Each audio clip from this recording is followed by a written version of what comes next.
The nearly 5-year-old alliance between the Jan Nayak Janata Party and the Bharatiya Janata Party came to an abrupt end yesterday. This was after the BJP reportedly refused to concede even a single seat to its ally in the upcoming Lok Sabha elections. So, what could have made BJP take such a drastic decision? Why did it ditch an ally that stood by it in its hour of need 5 years ago? How will this split affect the results of the upcoming Lok Sabha elections? Finally, does this mean the end of the road for US educated Dushyant Chautala and his JJP? According to political observers, BJP ditched JJP because it realized that the smaller party has lost most of its support among its core voters, the Jat farmers, due to its alliance with the BJP. Probably they wanted to test the waters, that let's try and test the waters whether we can go all by ourselves in these Lok Sabha elections and then chalk out a strategy for the future, probably for the Vidhan Sabha elections.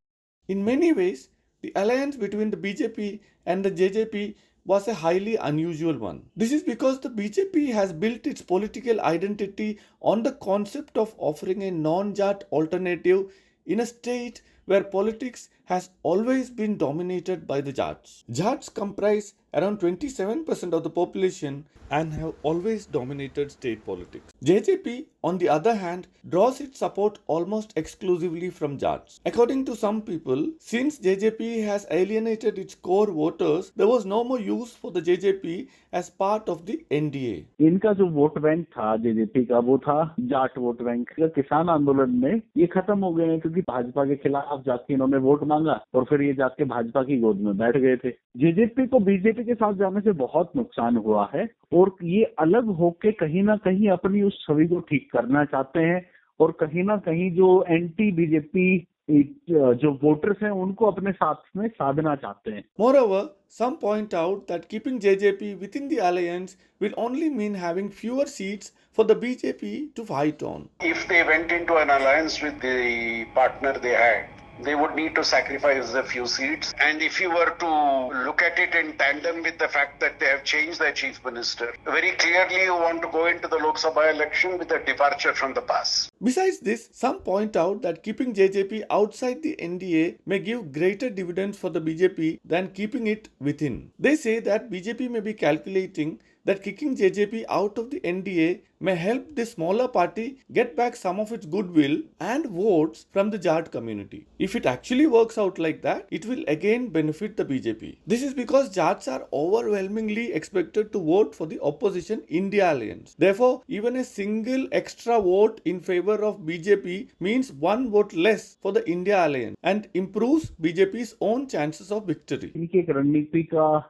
एक part है ये कि जिससे Lok Sabha election में ये अलग अलग जाएं, क्योंकि 10 सीटों पर जेजेपी अपने कैंडिडेट्स खड़े करेगी और 10 सीटों पर भाजपा भी अपने कैंडिडेट्स खड़े करेगी और कई जगह कई सीट्स पर ऐसे भी समीकरण हो सकते हैं कि जहां पे ज्यादा वोटर्स जाट हैं तो वहां जाटों के वोट आपस में डिवाइड होंगे और भाजपा उन वोटों को दूसरे जो कास्ट के वोट हैं उनके बेस पे जीतने की कोशिश करेगी। All this raises the question of whether it makes sense for the India alliance to now take in JJP and prevent a split in Jat votes. The India Alliance already has AAP and the Congress who are also finding it difficult to divide the 10 seats among themselves. I don't know if there is space for another party now in an opposition alliance. Besides this, more seasoned observers believe that the risk is simply not worth it for the India alliance. This is because even if they admit the JJP and it wins a seat or two, there is a good chance that JJP may again join the NDA after the elections are over.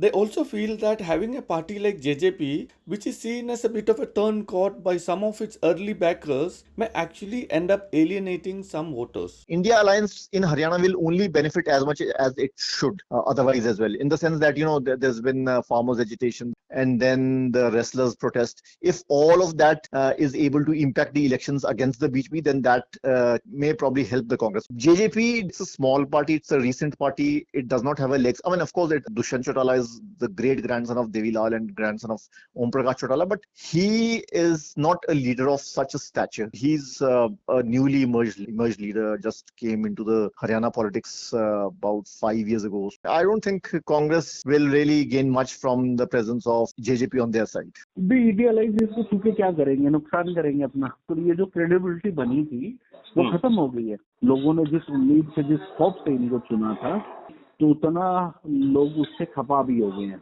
However, beyond electoral calculations and real politics, there is also the question of what impact all this will have on BJP's image as an ally worth trusting. The party has already developed a less than benign image among smaller regional parties because of its tendency to grow at the expense of its partners, only to eventually make these partners completely redundant. Wherever the BJP has been the junior partner in an alliance, it's only a matter of time that they have converted themselves into the senior partner, or they have moved out of the alliance and weakened the senior partner. This has happened in Maharashtra, this has happened in Jammu and Kashmir, this is going to happen in Bihar.